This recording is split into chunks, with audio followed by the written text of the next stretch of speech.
Déjenme hacer un resumen de lo que vimos la vez pasada, la clase anterior. Ya empezamos con el tema de hidrodinámica.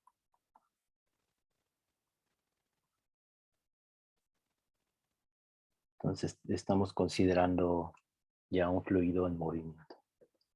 Definimos varias cosas. ¿Cómo entendemos un fluido en movimiento? A través del campo de velocidades, ¿sí? Entonces, un fluido lo pensamos en términos de sus líneas de corriente o sus campos de velocidades. Entonces, tenemos al fluido que se está moviendo, ¿no? Estas son sus líneas de corriente.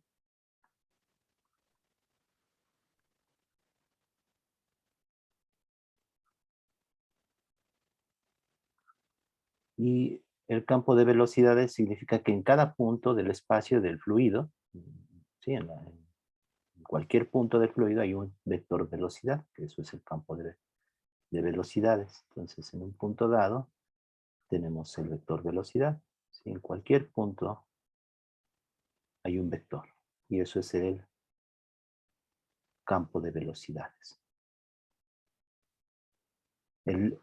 Este campo es un campo vectorial, es decir, para cada punto en el espacio X, Y, Z, hay un vector que puede cambiar de punto a punto, ¿no? Y además depende del tiempo. Esto es el campo de velocidades.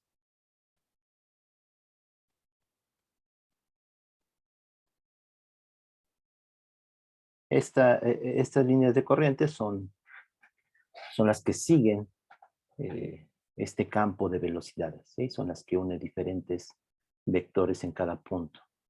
Yo les escribí una relación, las líneas de corriente estas que serían unas curvas, ¿no? Que serían unas funciones y de x, se pueden encontrar y lo que tenemos es que es dy en dx es igual en cada punto, ¿no? Entonces, esta es para determinar esta línea de corriente, tenemos esta ecuación diferencial. Me dice que en cada punto, en un punto dado,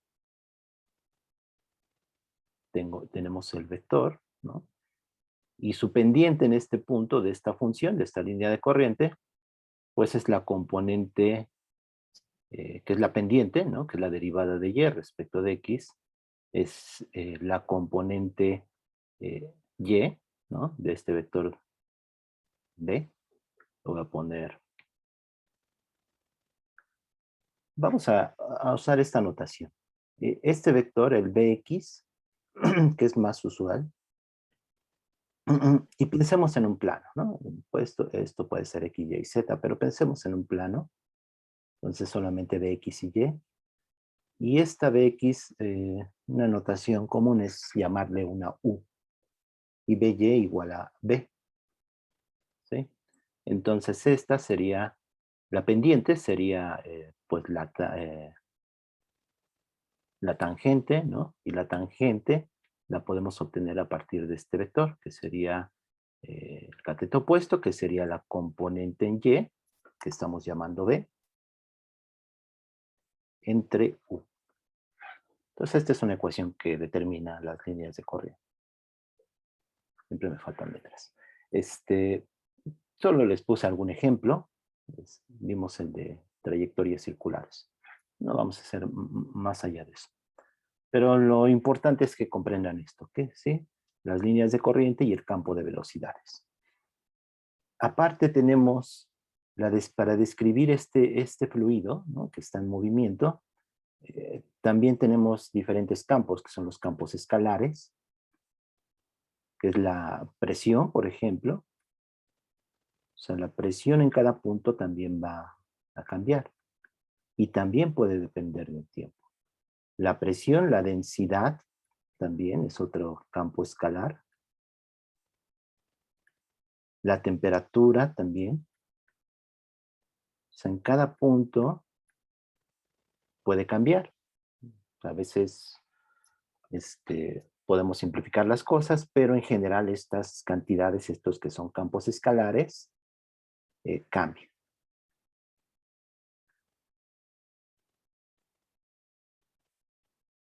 Escalares. presión, densidad y temperatura.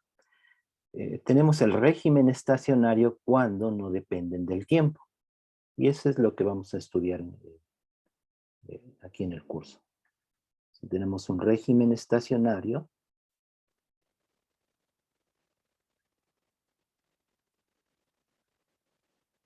cuando no dependen del tiempo, ¿sí? Cuando no dependen del tiempo.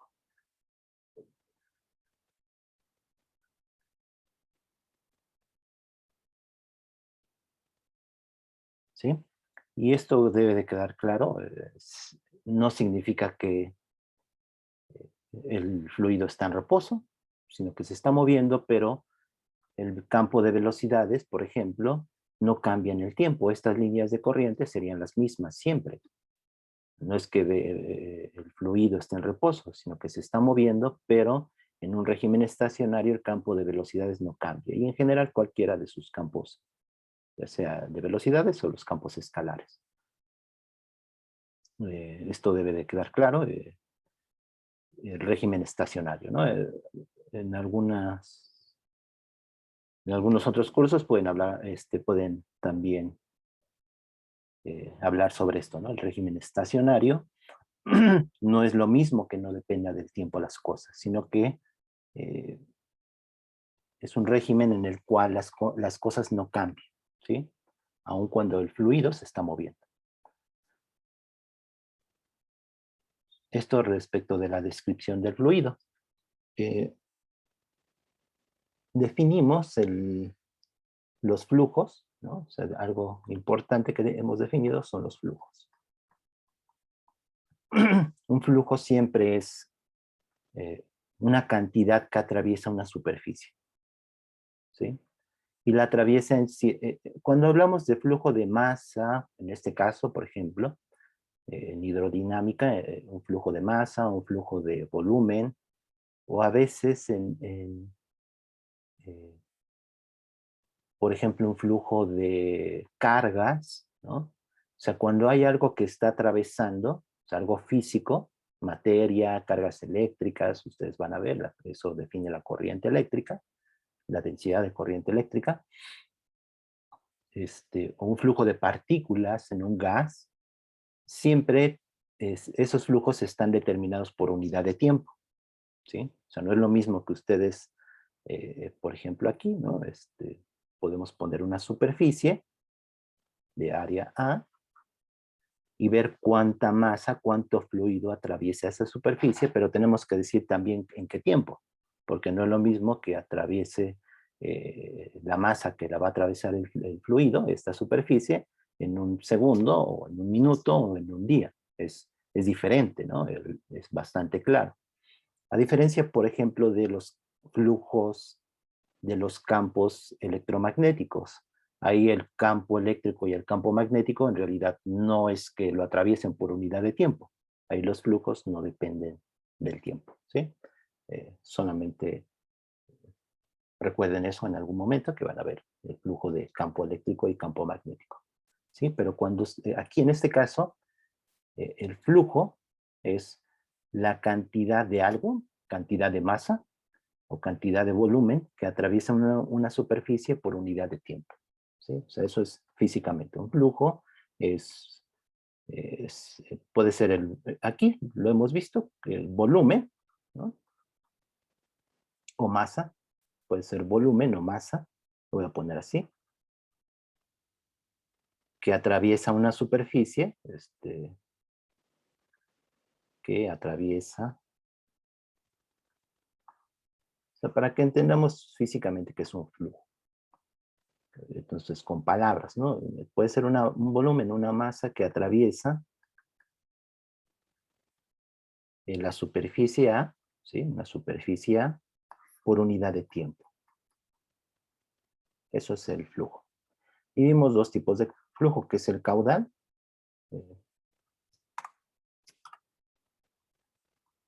El caudal, que es Q, que es flujo de volumen por flujo de volumen, simplemente. Entonces lo podemos escribir así como la diferencial del volumen que atraviesa por unidad de tiempo.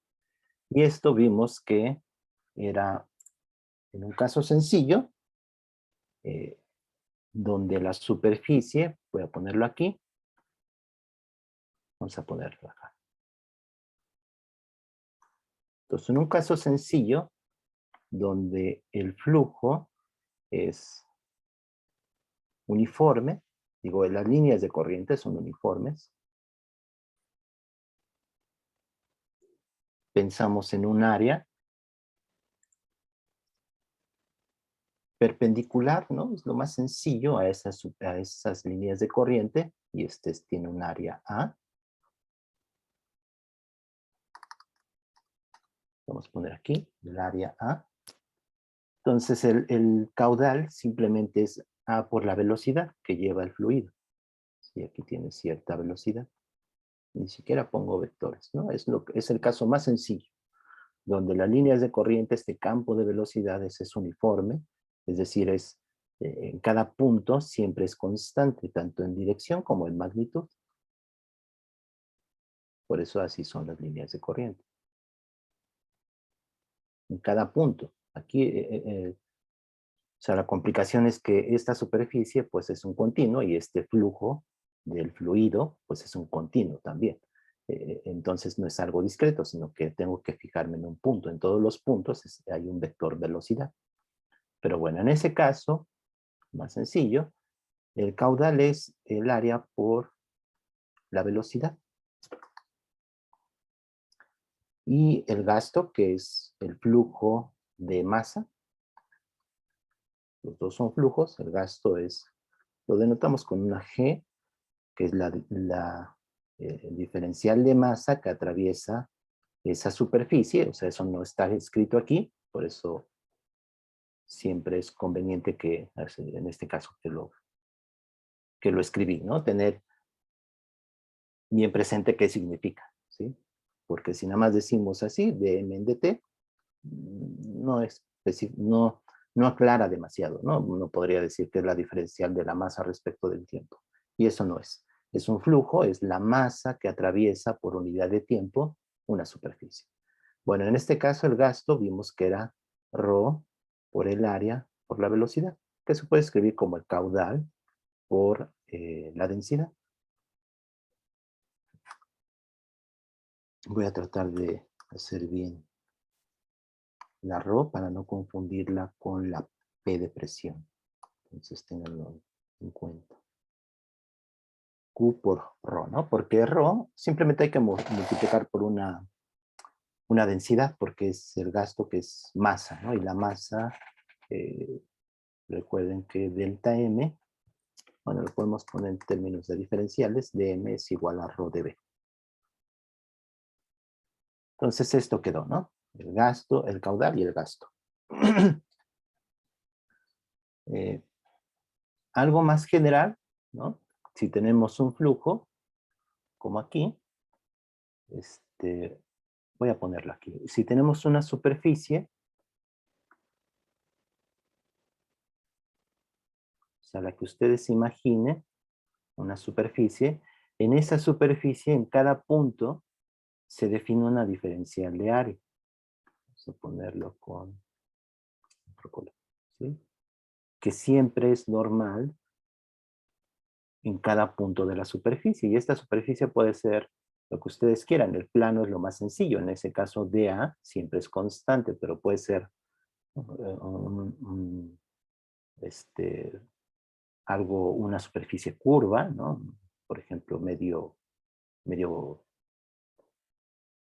cascarón, cosas de ese tipo, una superficie curva. Entonces ese diferencial de área pues va a cambiar en cada punto, ¿sí? Y esto lo verán ya en algún momento en el cálculo vectorial en el cálculo que vean esto, porque ahora creo que llevan diferentes cálculos dependiendo de la carrera. Entonces, estos flujos en general se pueden escribir como integrales de superficie, se llaman, ¿sí? Porque el nombre lo dice, atraviesan, ¿no? Son integrales que atraviesan una superficie. Solo lo voy a escribir porque pues es lo que Eso es en general, ¿sí? Entonces, en general, por ejemplo, el caudal sería la integral en la superficie. Eso significa, a veces hay que entender las cosas, lo que significan más allá de poderlo calcular. Les digo, no vamos a hacer este tipo de cálculos complicados, eh, sino que entender qué significa, ¿no? Saber leer las ecuaciones, ¿no? Entonces, este caudal es el flujo, ¿no? En una superficie y tiene que ser integrado porque la velocidad puede cambiar en cada punto de la superficie.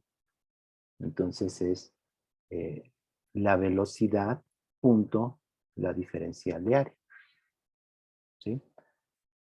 ¿Se acuerdan que esto lo hicimos, este caso sencillo, lo generalizamos cuando el área está inclinada, ¿no? Es decir, no está en la misma, no es perpendicular a las líneas de corriente. En ese caso definimos el vector de área en esta dirección, como es un plano, o sea, estoy pensando que es un plano, esta área, puedo ponerla como diferencial, pero no me sirve demasiado, me voy a complicar más las cosas y voy a entender menos. Es simplemente esta área que está, esta área, el vector es normal o perpendicular a esta área. Entonces el gasto y el caudal, lo voy a poner, el caudal sería el área punto B, ¿sí? Y aquí el vector pues va en esta dirección. O sea, estas líneas de corriente se continúan, ¿no? Voy a hacerlo. Y entonces este es el vector B. Y el gasto también. El gasto va a ser A punto ρ a punto B. Sí, puedo usar producto punto. Entonces la generalización serían estas integrales. Pero eso significa el gasto igual, tengo que integrar en la superficie que yo escoja, puede ser un plano, una superficie curva, lo que ustedes quieran, en cualquier dirección, no necesariamente perpendicular a las líneas de corriente. Se simplifica cuando es así, pero no tiene por qué ser así. Y aquí es la densidad, ¿no? Por B, que es la velocidad, siempre es la velocidad punto el área, pero aquí como el área no es constante en toda la superficie, pues tengo que usar la diferencial de área. Ahora, este tipo de integrales, ya nada más aclarar un poco las cosas. Este es un producto punto, entonces esta diferencial de área es un vector y este también es un vector. Y todo va a depender en qué coordenadas los pongamos las cosas, y todas esas coordenadas van a depender del problema. Pero a final de cuentas, esta se convierte en una integral de área. Si o sea, esto me va a llevar a una integral del tipo en una superficie. Voy a poner algo, simplemente por una velocidad y una diferencial de área que va a depender de las coordenadas, ¿sí? O sea, este es un escalar. G, Q y G son escalares. A eso me refiero. Sí, más allá de que podamos ahorita hacer una integral de este tipo muy general, ¿sí? Bueno, voy a completar aquí ρ de A. Sí, esa diferencial de área, ya hemos trabajado con este tipo de integrales. No es que, de hecho, lo que hemos hecho, eh, ni siquiera es la integral de A, decir, pues es de X, de Y, en coordenadas cartesianas o en coordenadas polares, sino que las hemos simplificado. El ejemplo que hicimos fue calcular la presión, ¿no? La fuerza, en una superficie plana debido a la presión, si se acuerdan, la fuerza resultante. Y en ese caso, y de hecho, en general, estos tipos de integrales, o sea, lo que tratamos de hacer es simplificar las cosas.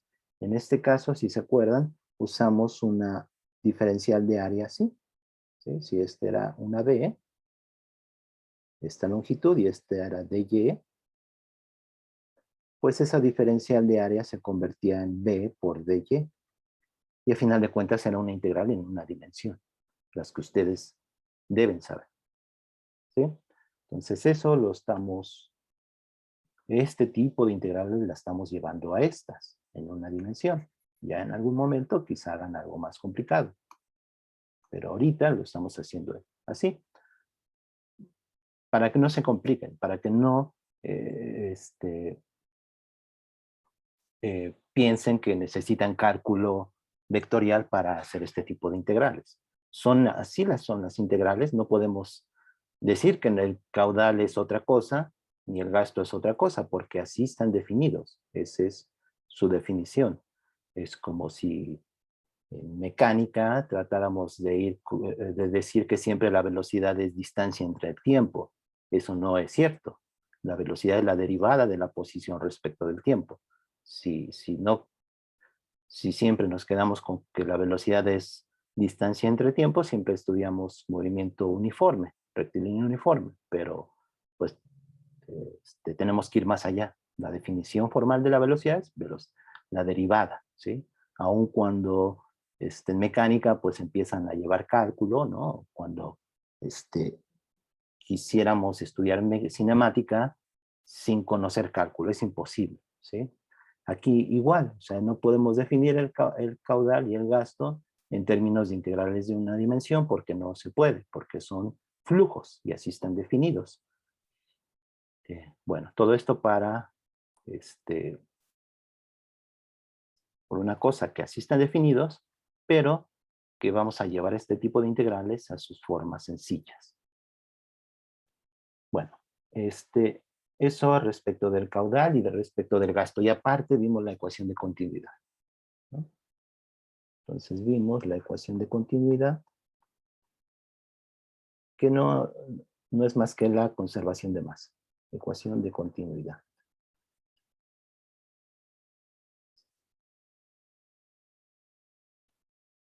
Y aquí lo vimos de diferentes maneras. Podemos pensarlo así. Déjenme poner un ejemplo. Entonces tenemos un tubo, ¿no? Que tiene diferentes secciones transversales de área. Y como sea el tubo, ¿no?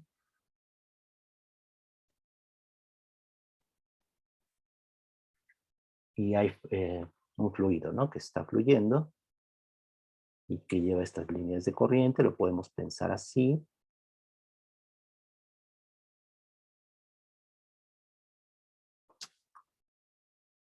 Esas líneas de corriente son de esta manera.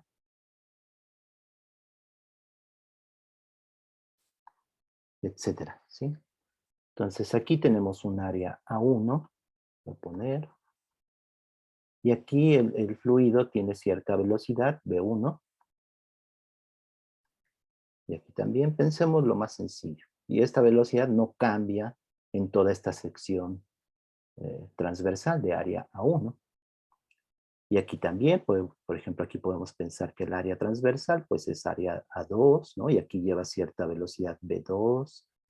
Y por ejemplo, fíjense aquí en medio podemos pensar en un área así, ¿no? Este es un área A3, de tal manera que la velocidad, esta área sea perpendicular a la velocidad en este punto de las líneas de corriente. Entonces aquí lleva una velocidad V3 y así, etcétera, ¿no? Aquí una área 4 y una velocidad V4. Y la ecuación de continuidad, así viéndolo en esta tubería, me dice que el gasto aquí, G1, aquí tengo un gasto G2, aquí tengo un gasto G3, aquí un gasto G4, etcétera. Me dice que G1 es igual a G2, igual a G3, etcétera. Siempre es constante. O sea, nosotros lo vimos que si era un tubo, la masa que entraba es la misma que tiene que salir, pero eso lo puedo ver en cualquier sección intermedia de este tubo, ¿sí? Entonces el gasto es el mismo. Y el gasto G1, pues aquí sería A1 por B1 igual a el área 2 por B2 igual al área 3 por B3, etcétera. ¿Sí? Esto me lleva de inmediato a establecer que si, por ejemplo, aquí tiene cierta velocidad B1 y A1, y aquí en el área A2, que es menor al área A1, es claro que B2 va a ser mayor a B1. ¿Sí? Por pura continuidad, por pura ecuación de continuidad. Esta masa que atraviesa esta superficie en una unidad de tiempo es la misma que tiene que atravesar aquí, pero como aquí está más pequeño el área, su velocidad debe de ser mayor. Esa es la física de la ecuación de la continuidad, ¿sí? Más allá de que, pues en la clase pasada escribimos ecuaciones, hasta con gradientes. Son importantes porque esas son las ecuaciones generales, pero también entender la física. También lo vimos en términos de como una suma de gastos, ¿no? Igual a cero, ¿sí? Bueno, pusimos un término intermedio que, bueno, un término no intermedio, un término adicional que era dm en dt igual a cero, ¿sí? Estas son fuentes o sumideros,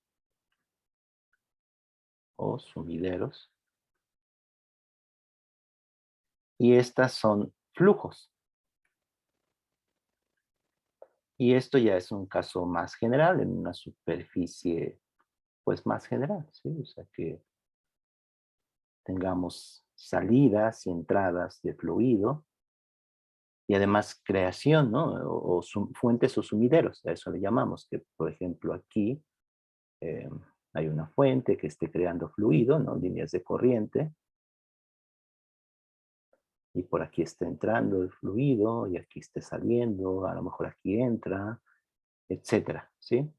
Los gastos, recuerden que tienen signo, y una convención, lo vimos, se puede obtener a partir del producto punto del área y la velocidad, pero era negativo, si no me acuerdo, G es negativo si entra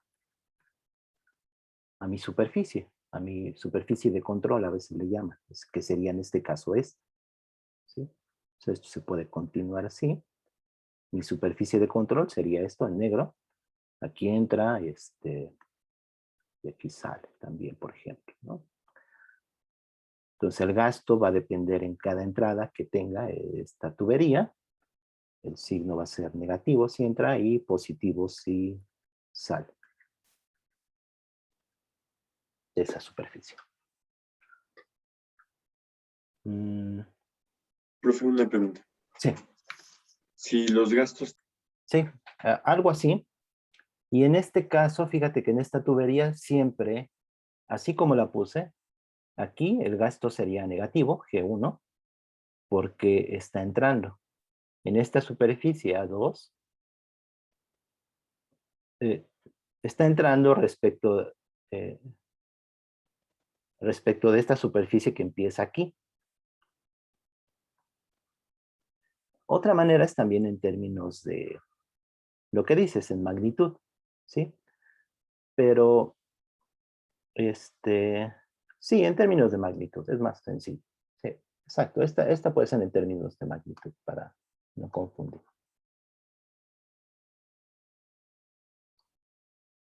Sí. Entonces, por ejemplo, si esta entra aquí, este fluido entra aquí y sale por aquí, pues el gasto G1 tiene que ser igual a G4. Puse intermedios, que es lo mismo, ¿sí? Este que entra aquí, sale aquí en A2. Uno puede tener signo negativo aquí y aquí positivo. Es que todo va a depender de cómo definas tu superficie de control. Por eso a veces existe eso de el adjetivo de control, ¿no? Porque una superficie, esta, por ejemplo, yo podría pensarla así, ¿sí? Entonces aquí está entrando y aquí está saliendo. Pero podría pensar también en esta.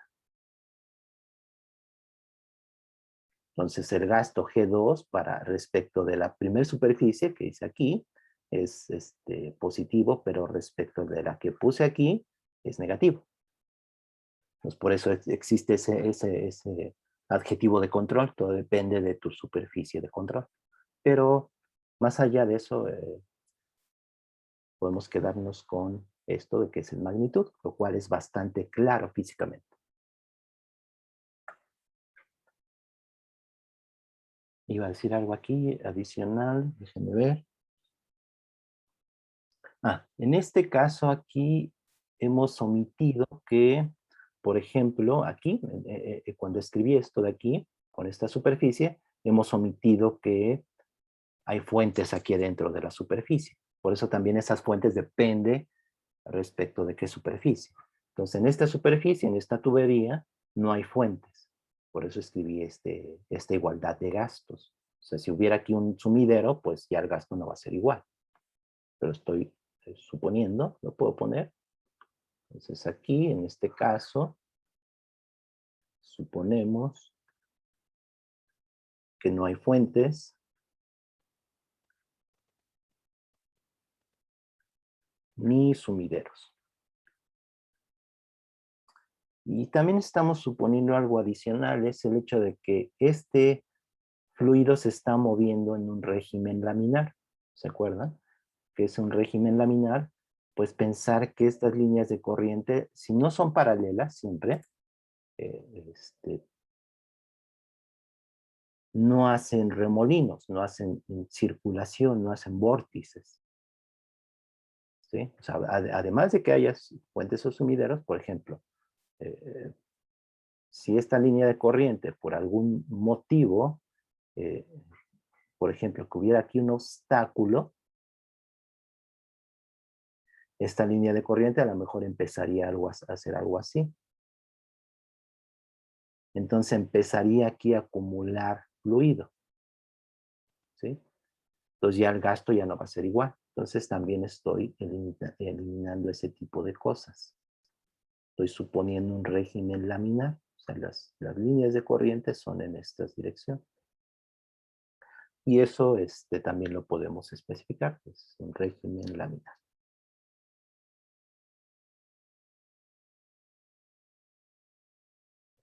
Y esto significa que no hay vórtices,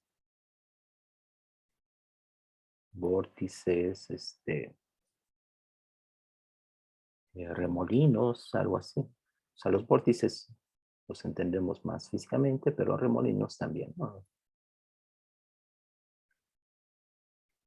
Esto está relacionado con el hecho de que no haya fuentes o sumideros. Matemáticamente esto significa que es un fluido irrotacional. ¿Sí? Es un fluido irrotacional, significa que satisface cierta ecuación, que no quiero confundirlos más, no quiero ponerlo, pero significa esto físicamente, ¿sí? Que no hace remolinos, no hace vórtices. Bueno, creo que eso es lo que vimos la vez pasada, quería hacerlo para que quedaran bien claras las cosas. Entonces, ahora sí vamos a hacer un ejemplo de calcular el gasto. Ese ejemplo no lo quiero dejar. El gasto en una superficie, en un tubo. Es este de aquí. Voy a cortarlo y pegarlo para hacerlo a detalle.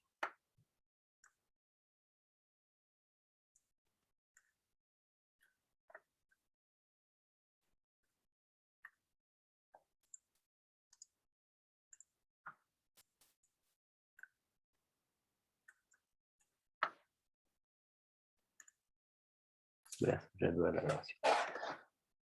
Entonces vamos a calcular el gasto de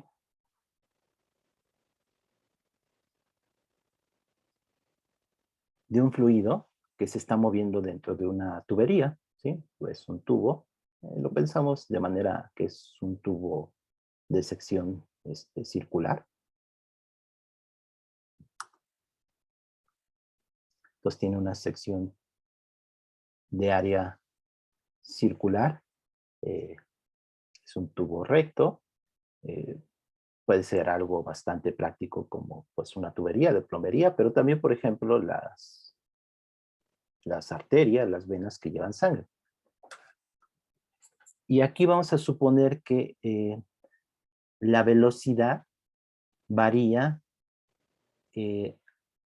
en términos de la distancia radial. Tiene esa simetría, ¿sí? Es decir, aquí lo estoy viendo en una cara transversal de esa área, de ese tubo.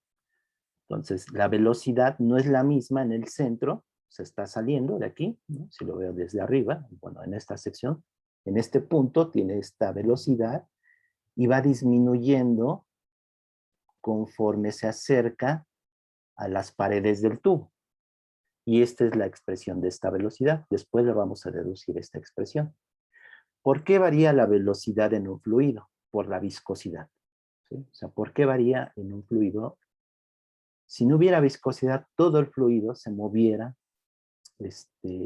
a la misma velocidad en cada punto. Pero debido al hecho de que tiene viscosidad, podemos pensar otra vez en el régimen laminar, podemos pensar que en este caso, podemos pensar que todo el fluido está compuesto como cilindros, ¿sí? Entonces, un cilindro así, otro cilindro así, como capitas de cilindros. Y esas capas de cilindros se mueven a diferente velocidad, ¿sí? O sea, si lo viéramos esto así, o sea, serían cilindros, capitas de cilindros, o sea, como todos concéntricos, ¿sí? De tal manera que cada cilindro se mueve con diferente velocidad. Y se mueve a diferente velocidad porque el otro que le sigue, hay una fuerza como de fricción entre ellos. Y hace que el otro tenga menor velocidad que la adyacente. El punto donde va a haber mayor velocidad es en el centro. En las paredes la velocidad es cero. Y esta es la expresión. Varía de manera cuadrática con R. R es la distancia radial respecto del centro de ese tubo, respecto del eje del centro, ¿sí? Si hiciéramos la gráfica de esa velocidad, sería algo así. V de R tiene una velocidad en R igual a 0, ¿sí? Y R está medido respecto del centro, ¿sí? Del eje del tubo. Entonces ahí tiene de hecho su velocidad máxima, ¿sí? Que sería para R0, sería V máxima, sería K. Esa K es una constante. K es una constante con las dimensiones adecuadas para que dé la velocidad. K por R cuadrado. Y R es el radio del tubo, ¿sí? Y después decae de manera cuadrática. Esto es una parábola. Y para R en el radio, la velocidad de ese fluido en el tubo, ¿sí? Esto es un tubo cilíndrico aquí. En todo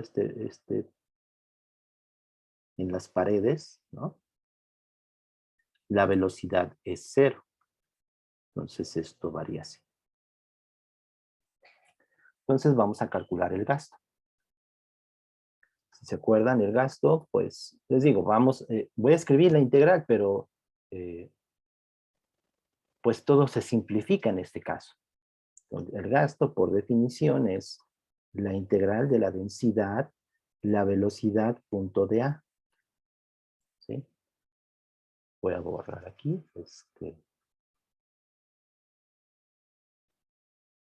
La diferencial de área es un vector perpendicular a la superficie, pero aquí estoy pensando esta superficie en este círculo, que es un disco. ¿Sí? Es esta de aquí. ¿De acuerdo? Entonces siempre, en cada punto, la diferencial de área es perpendicular a esa superficie y por lo tanto es paralela a la velocidad. Aquí estoy suponiendo que la velocidad toda va en esta dirección, como está en la figura. Las líneas de corriente van así. El vector, el campo de velocidades, pues siempre es en la misma dirección. Aunque no es uniforme, porque V en magnitud varía del centro a la orilla o al tubo, a las paredes del tubo, y varía de esta manera. Por eso está en la figura aquí un vector más pequeño y aquí un vector más grande. ¿Sí? Entonces ese producto punto no lo ahorramos. B es paralela a la diferencial de área. Entonces esto es ρ B de A. Y aquí B depende de R. Quizá eso hay que ponerlo, lo ponemos explícitamente y depende de R, que es la diferencial de área. Rho es constante. Vamos a suponer que es un líquido, es decir, aquí en hidrodinámica, Rho constante significa que es incompresible.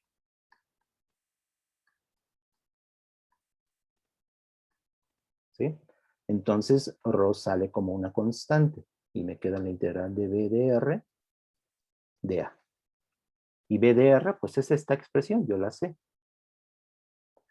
Ahora, ¿quién vamos a escoger como esa diferencial de área? Pues el problema, la simetría, tipo de problema me dice cómo escoger esa diferencial.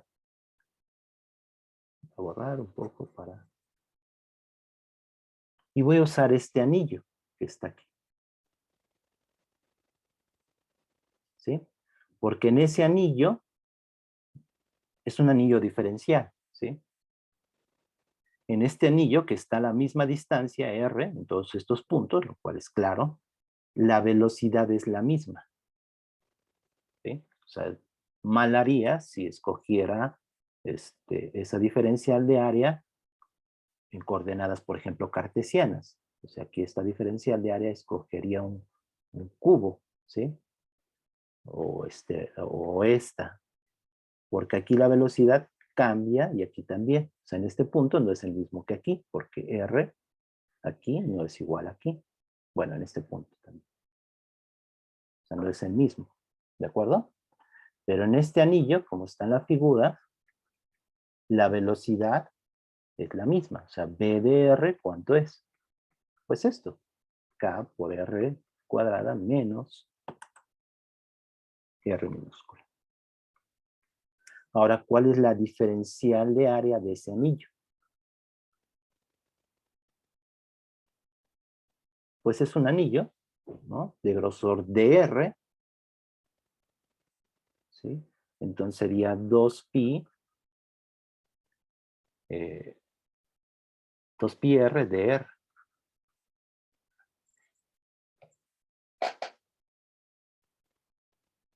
¿De acuerdo? Otra manera de ver esta diferencial de área es...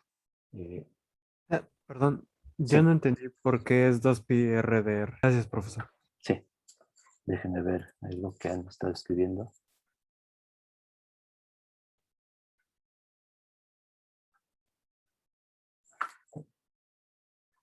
Bueno, entonces esa es el diferencial de área que vamos a considerar. ¿Sí? Entonces toda esta integral que se veía complicada lo estamos reduciendo a una integral en una dimensión. Y eso siempre lo hacemos. Tratar de simplificar las cosas. Claro, algo más complicado, pues quizá no haya manera, pero bueno, ese tipo de integrales no las vamos a hacer. Bueno, entonces aquí me queda ρ, ya voy a sustituir, B de R es K por R cuadrada mayúscula menos R minúscula de R, y la diferencial de área es esto de aquí, 2pi R de R. Creo que lo voy a poner aquí.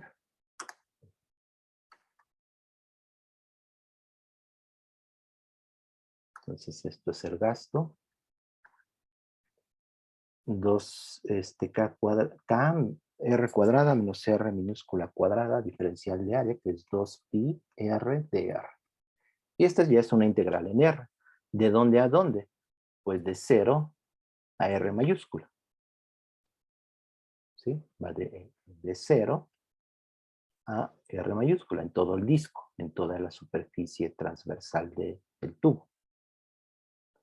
Entonces esto me queda, el 2pi sale, ρ es la densidad constante, la K es una constante y me queda finalmente la integral de 0 a R, de R cuadrada, este de aquí, con R, de R, más de 0 a R, menos, perdón, menos este otro término que sería R cuadrada y un R, me queda R cúbica de R. Y esto finalmente me queda 2pi rho K. Me queda esto que sería R cuadrada, que es una constante, y aquí la integral de R es R cuadrada también sobre 2 de 0 a R. Y aquí sería menos R cuarta sobre 4 de 0 a R. Me dicen si me equivoco o si tienen duda, por favor. Y aquí ya finalmente me queda 2pi rho K R, R cuarta sobre 2, ¿sí? Porque en 0 vale 0, ¿no? Entonces si se simplifica esto y me queda aquí R cuarta, evaluado en R, mayúscula, sobre 4. Y esto finalmente me queda 2pi R cuarta, la densidad, la constante, y aquí es un medio menos un cuarto, pero si este medio lo convierto en cuartos, se me convierte en 2 cuartos, ¿no? Y esto me queda un cuarto.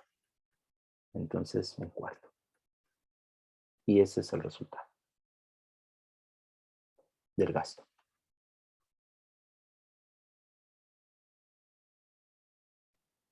¿De acuerdo?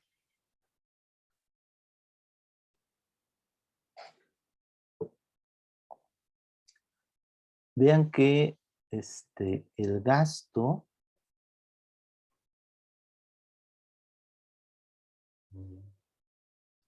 de aquí, de esta ecuación, lo voy a poner aquí. El gasto es la densidad por la velocidad, que depende de R, por la diferencial de área, de 0 a R, o en el área. ¿Sí? O sea, en el área de ese disco, que lo puedo poner así. Y si se acuerdan, esta cantidad, o sea, les comenté sobre momentos de área, ¿sí? Pero esos momentos de área es algo más común, algo más práctico en física o en otras áreas, son promedios o momentos. Primer momento, segundo momento, etc. Entonces, este sería, más allá del promedio, del momento, perdón, es el promedio de la velocidad en el área A. En este caso, la velocidad depende de R. Entonces, es ρ. Entonces, el promedio de la velocidad sería 1 entre el área, o sea, porque la velocidad cambia de punto a punto en toda esta superficie. Aquí en este caso varía nada más en R. ¿Sí? Entonces el promedio de esa velocidad, o sea, cambia en cada punto, pero yo podría calcular la velocidad promedio. O sea, aquí cuánto es la velocidad. ¿Sí? O sea, piénsenlo físicamente, piénsenlo de manera práctica. Este fluido se está moviendo en esta tubería y les preguntan cuál es la velocidad que lleva ese fluido. Y usted pues dice, pues está complicado porque depende de R. Pero a veces queremos cosas prácticas, ¿sí? O sea, queremos un dato, ¿no? A veces, ¿cuál es la edad de todos ustedes, ¿no? Todo el grupo de fenómenos colectivos, pues cambia, hay diferentes edades, pero todas están más o menos en un promedio. O sea, quizá alguno tenga más, alguno menos. No creo que haya un niño, pero podría haber un niño, o una gente ya de 40 años, 50 años, no sé. Pero a veces queremos cosas más prácticas. Igual aquí, la velocidad pues depende de la distancia, pero podremos calcular una velocidad promedio. Es la velocidad promedio con la que se está moviendo ese fluido dentro del tubo. ¿Sí? O sea, eso es más práctico. Te dicen, ¿qué velocidad lleva ese fluido dentro de ese tubo? Ah, pues mira, lleva en promedio cierta velocidad. De manera exacta, pues depende de la distancia radial. Pero en promedio la velocidad es tal. Entonces, ¿cuál es ese promedio? Pues uno entre el área, porque depende de esa área. Entre mayor es el área, pues la velocidad promedio va a cambiar. Sí, es como lo que vimos de la definición en el promedio. Siempre el promedio va medido respecto de dónde es tu intervalo, integrado en el área de la velocidad por la diferencial de área. Ese es el promedio de la velocidad.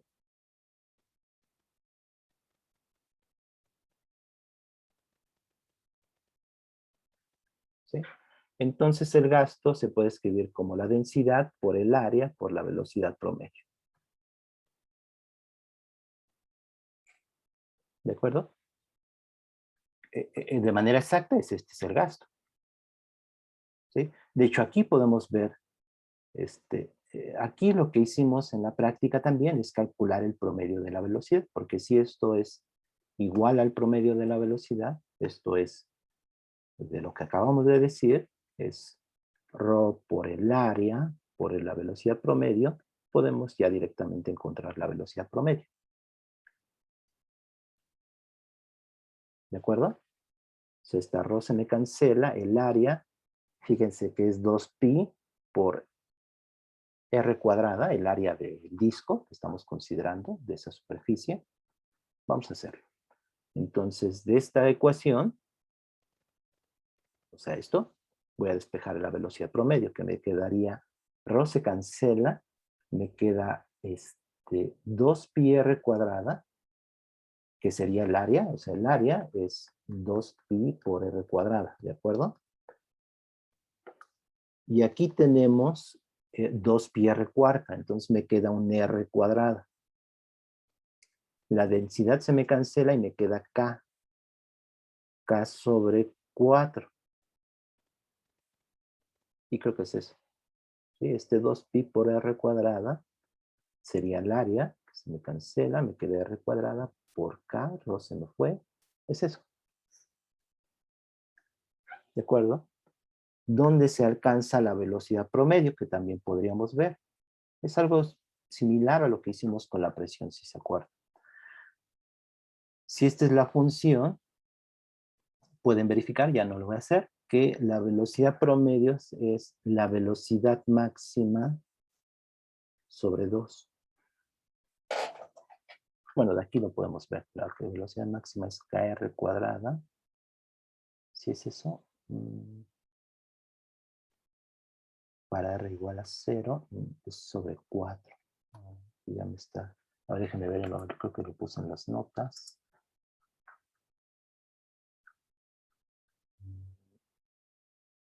Bueno, así quedó esto. Sí, de esto no estoy tan seguro. Bueno, sí, esta velocidad máxima es sobre 4, porque la velocidad máxima es r cuadrada k. Entonces, bueno, ya no lo quiero hacer para ya no jugar más tiempo, pero pueden ver en qué punto, o sea, en qué distancia se alcanza esta velocidad promedio. Esta es la velocidad promedio, ¿sí? Entonces, una pregunta es, o sea, la velocidad promedio es la velocidad en alguna distancia. Es la velocidad en cierta distancia r igual a algo. Como hicimos con la presión, ¿se acuerdan? Podemos calcular la presión promedio y dónde se encuentra esa presión promedio en cierta profundidad. ¿Sí? Esto es lo que estamos haciendo es algo que también les comenté alguna vez, y lo voy a decir rápido. Si tenemos una función, ¿no?, de x en un intervalo A, un intervalo B, el promedio de la función es, de hecho, el teorema del valor medio me dice que este es el área, esta área que es bajo la curva en ese intervalo, es la misma que el área de un rectángulo en algún punto intermedio en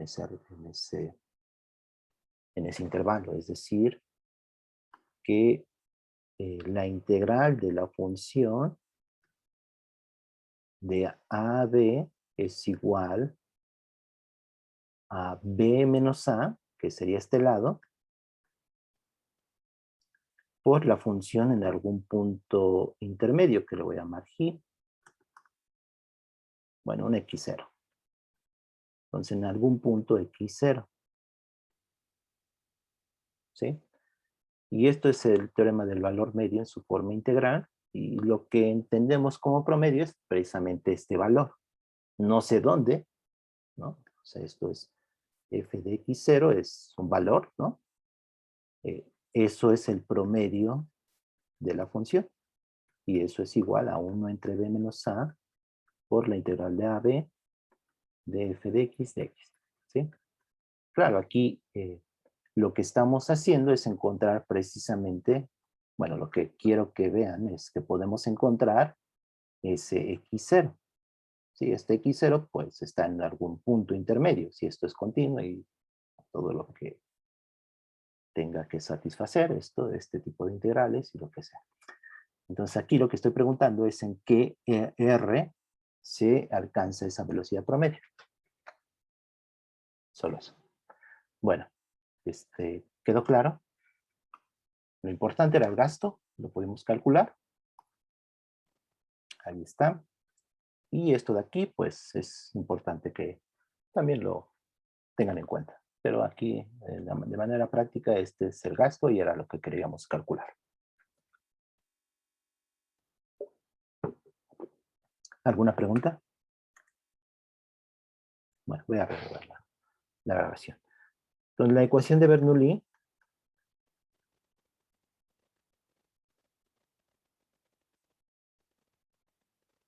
establece o sea, es equivalente a la conservación de energía.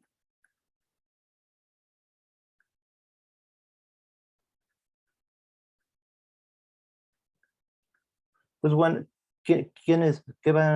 ¿cuáles van a ser mis preliminares? Es decir, ¿qué voy a suponer?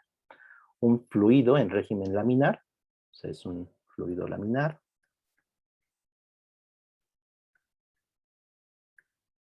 Sí, esto significa que no es irrotacional, es decir, no hay, otra vez, no hay vórtices, circulaciones dentro de este tubo de control, de esta superficie de control. Es irrotacional.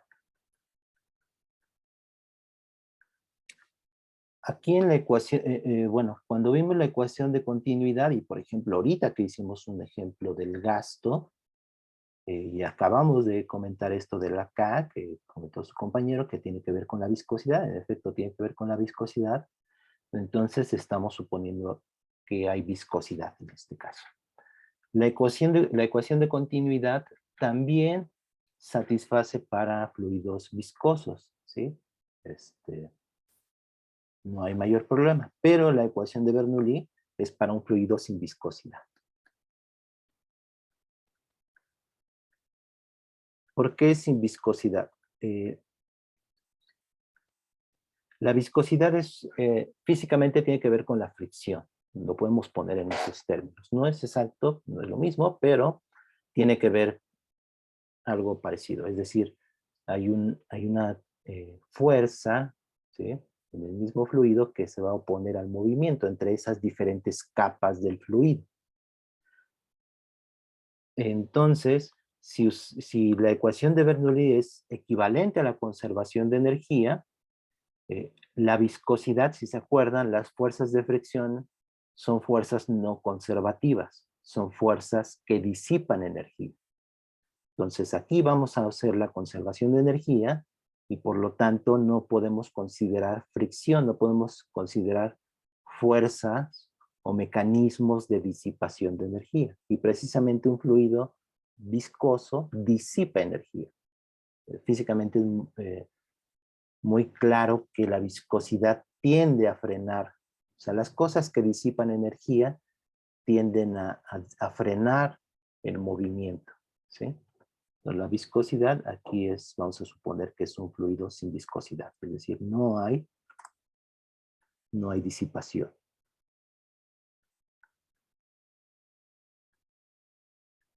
Disipación de energía. Y por último vamos a considerar que el fluido es incompresible.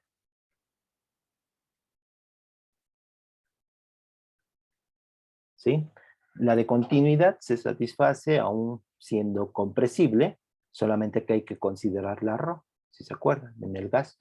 El gasto, déjenme ver si lo tenemos aquí, sí, ¿no? Aquí. Aquí, por ejemplo, en estos ejemplos de la redundancia que puse, considera que Rho es constante, pero Rho podría cambiar. Entonces podríamos tener aquí una Rho 1, una Rho 2, una Rho 4, etcétera, ¿sí? Y el gasto, recuerden que es Rho A por B. Entonces puede cambiar la densidad. La ecuación de continuidad también se satisface para fluidos compresibles e incompresibles. Pero la de Bernoulli no. La de Bernoulli, bueno, ahorita esta versión es para fluidos compresibles. Bueno, entonces, ¿qué es lo que vamos a hacer? Entonces pensamos en esta figura, si es una tubería o es nuestra superficie de control, nuestro tubo de control, y este fluido se está moviendo, ¿sí? Ahí están las líneas de corriente, y pensémoslo así. Estas líneas punteadas era ese mismo fluido que estaba un tiempo inicial. Y después de un tiempo, un delta T, pues se movió, ¿no? En esa tubería, en ese tubo de control, y se ve, está en la posición como está en la figura. ¿Sí? O sea, este fluido estaba antes aquí. Por eso están esas líneas punteadas. ¿De acuerdo? Pero como todo esto no es este pedacito del fluido que solamente estoy estudiando y que se está moviendo, sino que todo es un continuo. O sea, aquí también hay fluido y todo se está moviendo. Pero solamente para propósitos de la figura, pues solamente pongo como está, ¿sí? Pero en principio aquí también hay fluido y todo ese fluido pues se está moviendo en esa tubería.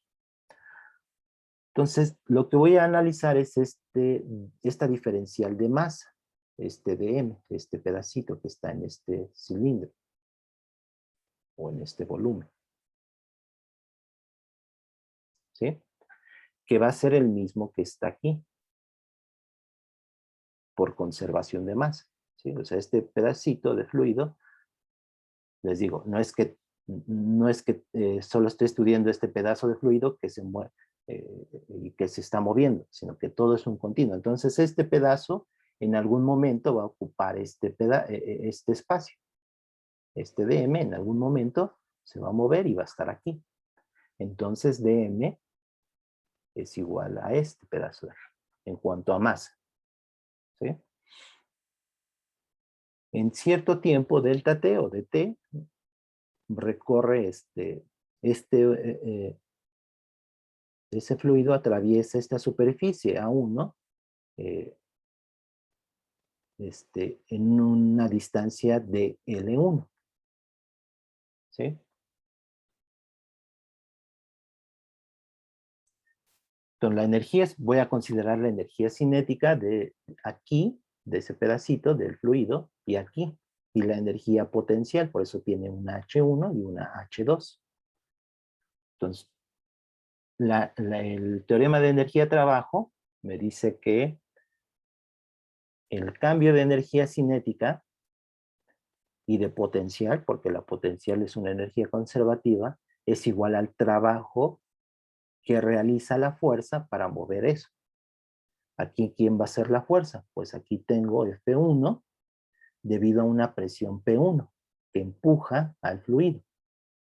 Y aquí tengo una fuerza F2 debido a esta presión P2 sobre esta cara de esta superficie. Bueno, sobre esta superficie. ¿Sí? Entonces, ¿cuánto es la energía cinética aquí? De ese elemento de masa dm. Entonces aquí lo voy a poner acá. Y después lo voy a... Bueno, mejor voy a quitar estos y los voy a bajar solamente para que se vea en la imagen, ahorita en pantalla, lo que voy haciendo y tenga espacio.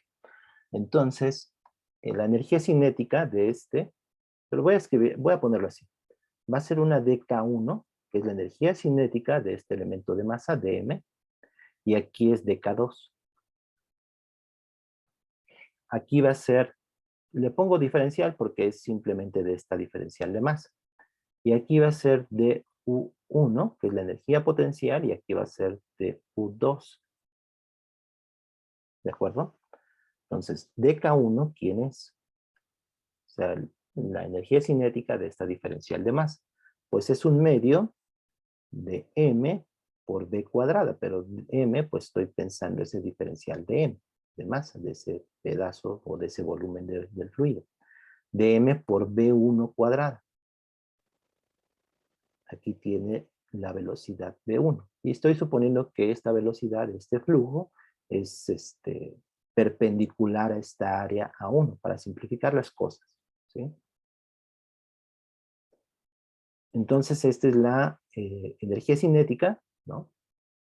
Aquí, en esta posición de este elemento del fluido, de M. Cuando está aquí, pues se deformó, ¿no? Cambió su... ahorita vamos a ver que el volumen no cambia porque es incompresible, que es lo que está aquí. Pero estoy considerando ese mismo diferencial de masa, se deformó y ya está aquí. Entonces dk2, cuando está allí arriba, en esta posición, es un medio de la misma masa, estoy considerando el mismo elemento de masa, por v2, aquí ya tiene velocidad v2 al cuadrado. ¿Quién es la diferencial de la energía potencial? De U1. Pues es mgh, si se acuerdan, la energía cinética, pues es m sobre 2 b cuadrada, ¿no? Energía potencial debido al peso, aquí estoy considerando la energía potencial del peso, es mgh, ¿sí?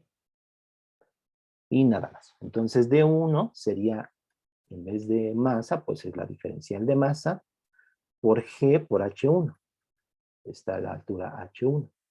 Y DU2 es lo mismo. DM no cambia. Precisamente estoy siguiendo a esa diferencial de masa por G por H2. Entonces el cambio de energía cinética más el cambio de energía potencial es igual al trabajo. En este caso, ¿quién hace el trabajo? La presión. El trabajo de la presión. Entonces, ¿quién es? Ahorita vamos con el trabajo de la presión. ¿Quién es el cambio de energía cinética? Pues la final, que sería aquí arriba, esta de aquí, menos la inicial. Lo voy a poner. Sería un medio de dm por b2 al cuadrado menos un medio de dm por b1 cuadrado, y eso es el cambio de energía cinética, más el cambio de energía potencial, que sería, de hecho podemos factorizar, aquí se simplifica, queda dmg, sería este menos este. dmg, que es h2, digo al revés, este menos este. Final menos inicial, ¿no? Igual al trabajo de la presión. Ahora dm, aquí lo tengo, Y aquí en esta parte de abajo, donde está entrando, dm sería, pues la densidad, ρ, por dB1, donde dB1 sería el volumen de aquí, ¿sí? Este pedazo de volumen. Y aquí arriba, pues es dB2. Entonces es ρ, dB1. Y aquí arriba, dm es igual a ρ por dB2. Pero como es un fluido incompresible, pues ρ es igual a dm entre dB1 es igual a dm en dB2, porque es compresible. La densidad aquí es la misma que aquí. Por lo tanto, dB1 es igual a dB2. Entonces, esto es importante. Por eso es esta deducción, este caso, esta ecuación a la cual vamos a llegar, solamente se satisface para un fluido incompresible. Entonces, seguimos. Profe, yo tengo una pregunta. Sí. Tenía entendido que el cambio de energía potencial más el... De esto. ¿Por qué? Bueno, o sea, sí entiendo por qué sería conservación de la energía, pero aquí estamos teniendo al final presiones. Entonces, Sí, la presión actúa como un trabajo, calculamos su trabajo.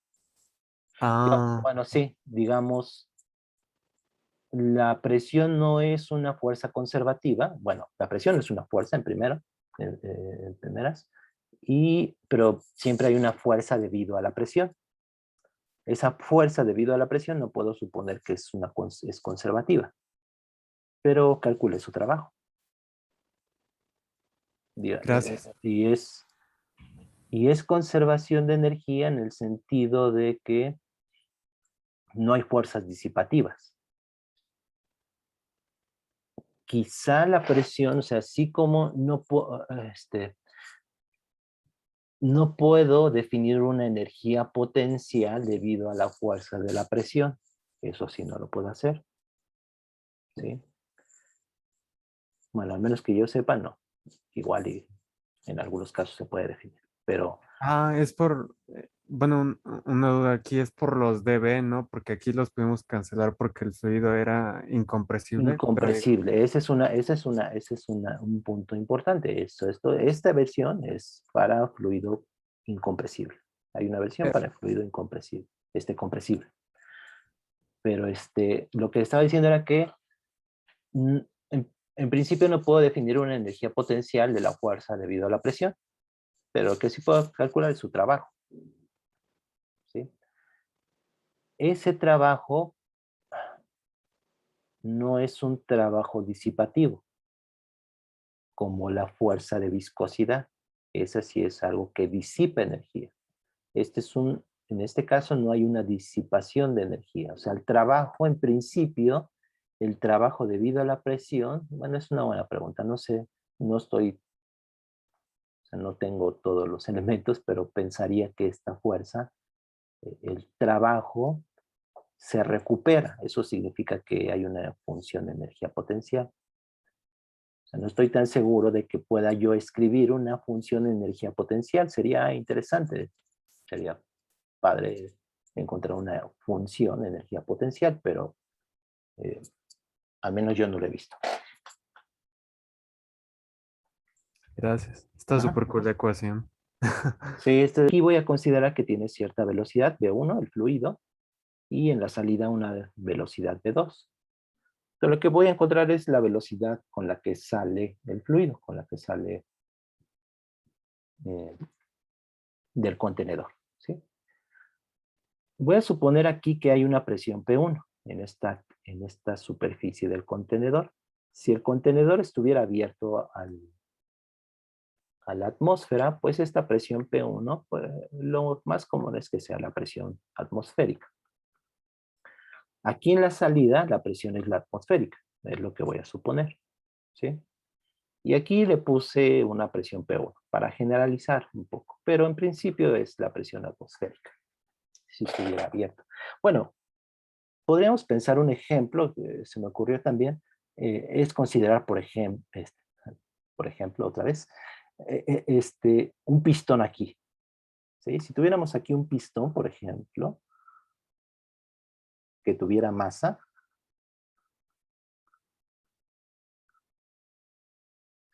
entonces la presión P1, ¿cuánto sería? O sea, tendríamos la presión atmosférica, pero aparte el pistón tiene masa, una masa M. Entonces la presión P1 sería el peso, bueno, el peso del pistón, que es mg, por el área A1. Entonces sería mg por el área A1 más la presión atmosférica. Podría ser una variante de este problema. Por eso lo dejé con una presión P1. Que no sea necesariamente la presión atmosférica. Si hubiera un pistón, pues esa presión P1 tendría la contribución del peso del pistón. O a lo mejor el pistón y una fuerza adicional, alguien que esté empujando, por ejemplo, una jeringa, ¿no? Una jeringa tiene un émbolo que pues uno aplica una fuerza y hay una fuerza adicional. Ah, Por eso profesor, dejé una presión P1. Sí. creo que el A1 divide. Ah, tienes razón. Divide. Gracias. Aquí es división.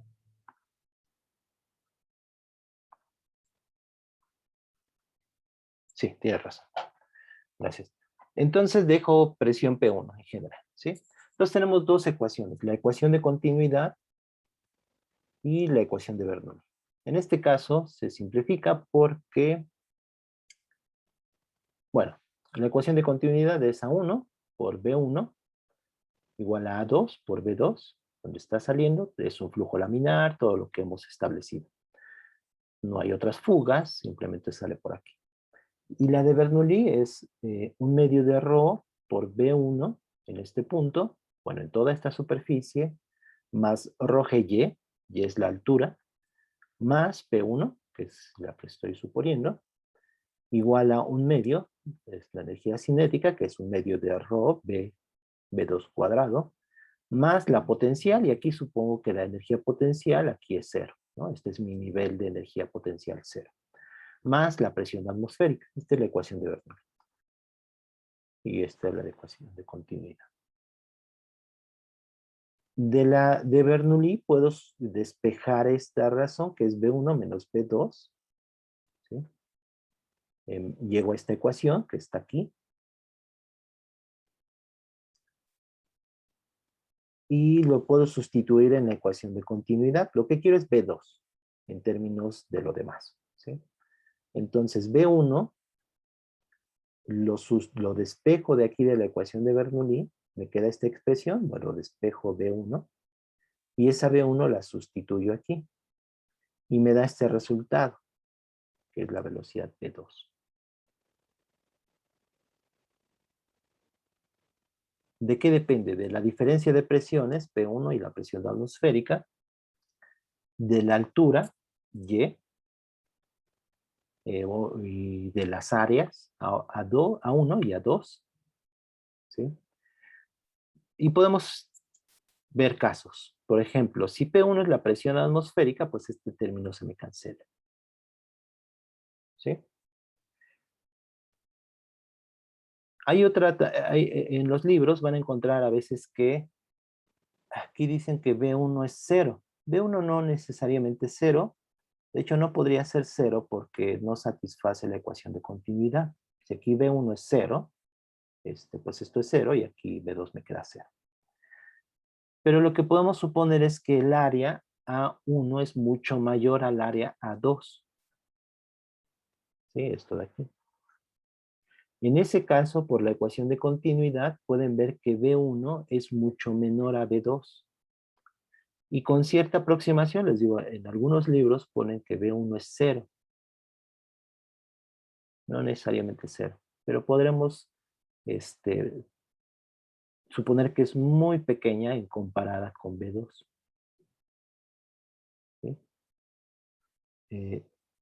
En ese caso, si estas áreas son, A1 es mucho mayor a A2, este término es prácticamente 0 y me queda nada más aquí el 1. Por eso ya no aparece en esta ecuación, en la ecuación 71.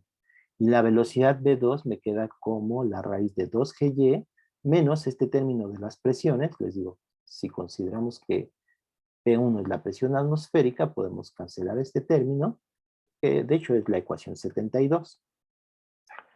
Ese término lo cancelamos, si P1 es la presión atmosférica, y me queda que la velocidad es raíz de 2GH, donde H es la altura o Y.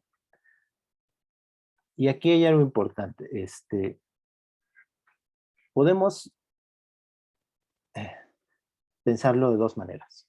Si el contenedor tuviera una altura inicial H o Y se estuviera descargando, entonces esta H va a estar cambiando. ¿Sí? Otro caso sería, por ejemplo, que estuviéramos depositando fluido de tal manera que H siempre es constante. Entonces esta velocidad pues sería constante. O sea, estos es dos casos. Puede ser constante si H es constante, lo cual es obvio, ¿no? Si H es constante, pues B2 es constante a raíz de 2GH. Pero tenemos un caso, y eso sería si estuviéramos de alguna manera depositando más líquido de tal manera que siempre H es constante. Obviamente está saliendo fluido, pero H lo mantenemos constante. Si iniciamos así con el contenedor a una altura H y no depositamos más fluido, pues esta H va a estar cambiando. Por lo tanto, esta velocidad va a estar cambiando. Va a ir decreciendo, porque H va decreciendo. Que es lo que vemos físicamente, ¿no? ¿Qué le pasa al chorro de agua? Pues empieza a descargarse y va disminuyendo su velocidad y pues va cayendo con... Esto, después de que sale aquí con velocidad V2, describe un tiro parabólico. ¿Sí? Pero esta V2 va disminuyendo y por lo tanto este alcance pues va decreciendo. Se le llama, en algunos libros le ponen como el teorema de Torricelli. Aquí lo puse en las notas. Y si se dan cuenta es esta velocidad V2 con la que sale el agua o el líquido en general, sería la misma velocidad de una partícula que cae. Porque si se acuerdan, una partícula que cae de la misma altura, de esta altura, su velocidad es raíz de 2GH. ¿Sí? Es el mismo resultado. Claro, con estas consideraciones que hice. En este caso de el fluido. Bueno, ya lo dejo aquí. Ya no me da más tiempo.